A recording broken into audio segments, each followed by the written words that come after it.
As violence ensued outside the Capitol building on Wednesday, Congress members were put on lockdown. And this photo shows Pennsylvania Representative Susan Wild lying on the floor of the chamber, being comforted by a fellow congressman as gunshots went off outside. So many people have reacted to this photo. It's been shared on social media so many times, and it's a powerful photo of what it was like to be inside that chamber during those moments. Her daughter, Adrienne, tweeted this: "My mom in red, crouching down at a fence and in the same position, calling us to tell us she loves us. I took a screenshot because I thought it could be the last time I'd see her face. She lost a shoe that day, not her life. Thinking of those standing up for Black Lives Matter who are not as lucky." Hours later, Senator Wild was back on the floor to help certify the election results. And as you know, that went early into the early morning hours. About 4 a.m. is when that happened. So it was quite a long and emotional day.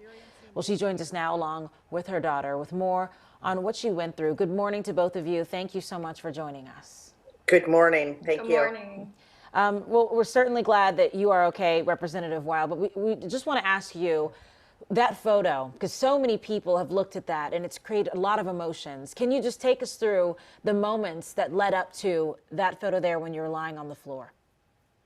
That photo apparently was taken very close in time to when we were finally evacuated. We had already been trying to get out of the gallery for at least half an hour, maybe longer. But that happened right around the time that the evacuation door was once again barred because of concerns about a new disturbance. So there were about a dozen of us who were not evacuated. Everybody else had been, and we were there when all hell broke loose on the House floor, when we started to hear gunshots and breaking glass very, very close to us, and they were shouting at us to get down. And what was going through your mind as you were lying there on the floor? So the picture that shows me lying on my back, I honestly don't remember it being taken, and I don't remember being in that position. Mostly I was in a crouching position as though you're going to crawl. And I do remember very specifically feeling as though I was in tremendous danger, as well as everybody around me. It was very claustrophobic because we could not move, and we were, I had somebody right in front of me, somebody right behind me.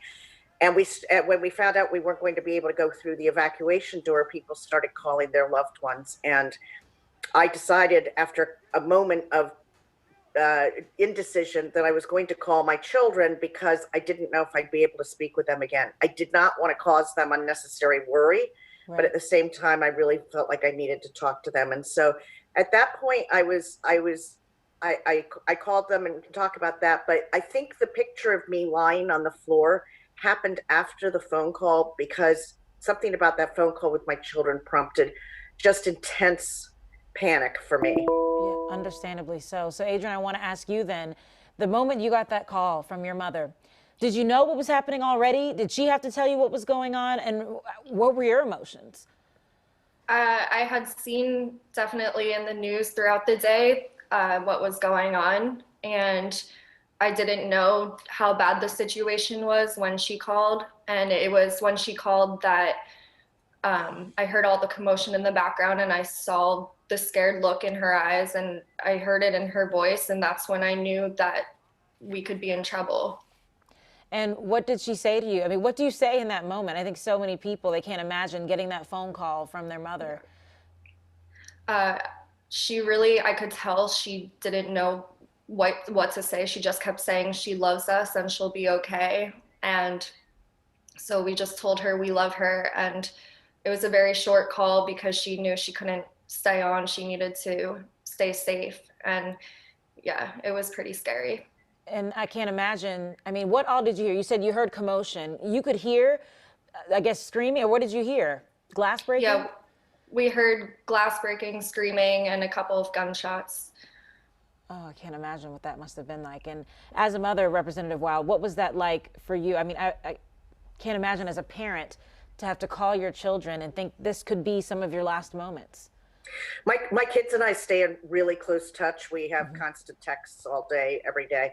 And so as soon as we had gotten the notice that the Capitol had been breached, I was still in a seated position waiting for my turn on the House floor, but I did text my kids and told them what had happened. But at that point, we didn't know that we were in an emergency situation. So it was probably another half hour before I was at the point where I was calling them. And it was a call I really didn't want to have to make. As a mother, the first thing that you're thinking of is protecting your children, even when they're 24 and 27, like my two are.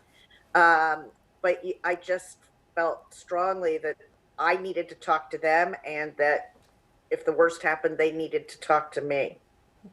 And what are your thoughts about the reaction that you've seen since then from, fellow lawmakers to just people across the country who weren't there, but were watching? It's interesting because I didn't understand a lot of what happened that day until it was all over. We were inside. We did not have televisions. Even when we were evacuated, we spent hours and hours in a undisclosed location that had no television. So what we were getting was by way of our cell phones and tweets and so forth, but you don't really understand the full impact until you're able to see it on a television screen. And so there's been a bit of a delayed reaction for those of us who are lawmakers. Obviously, we were all very happy to have made it through.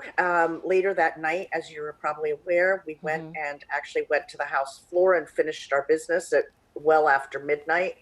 And so that was almost a little bit therapeutic to go back to doing what we felt like, what we knew we were there to do. Although it was also, we were all a little apprehensive about being on the House floor. I think there's been a delayed reaction. For me anyway, yesterday was harder than the day before. Today, emotionally, I'm doing pretty well, but I will say that I feel physically not particularly well. That it took a toll on me, that we were in that crawling position in a very tight situation for a long time.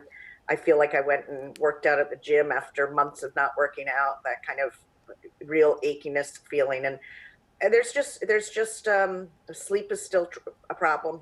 Yeah. And I expect will be for a while. And as far as the people across the country, I think people are responding to the fact that they never dreamed that they would see this in the United States on their television screens. For sure. Do you feel safe now doing your job? Especially a lot of folks still have concerns as we get closer to the inauguration day. Well, right now there are hundreds of National Guard from different states surrounding the Capitol. They've put up a new unscalable fencing. I feel very safe there right now. The question is, will we feel safe in the long term? And there are a lot of answers that will need to be given to us before we're going to feel like we've got that. And by the way, it's not just about us by any means. It's been months since we've had visitors to the Capitol. It's one of the sad things about the COVID is that we haven't been able to have, our constituents and the public come in. And that's one of the things that I most enjoy, having them see democracy in action. Right. Now that this has happened, even once we're through COVID, I suspect it's going to be a very long time before we will have the public back in, and there will undoubtedly be new protocols for security. Which is another sad side effect of this. Adrian, I just want to close out with you. Once you finally learned that your mother was okay, what was that like for you, and what is it going to be like the next time you get to see her? I can't wait to see her and give her a hug. I'm so ready for her to come back to Pennsylvania. But right now I've just been feeling so grateful, just that we're so lucky, because I've seen incidents like this, such as in school shootings in the news, and just horrible. And I thought for sure when I got that phone call, I thought, I know how this ends. And so I've just been feeling so, so grateful. And I'm hopeful that some lawmakers will consider changing their stance on gun control after this. And yeah, I hope if there's any good that comes from this, it's that. And I can't wait to see my mom, and I love her very much.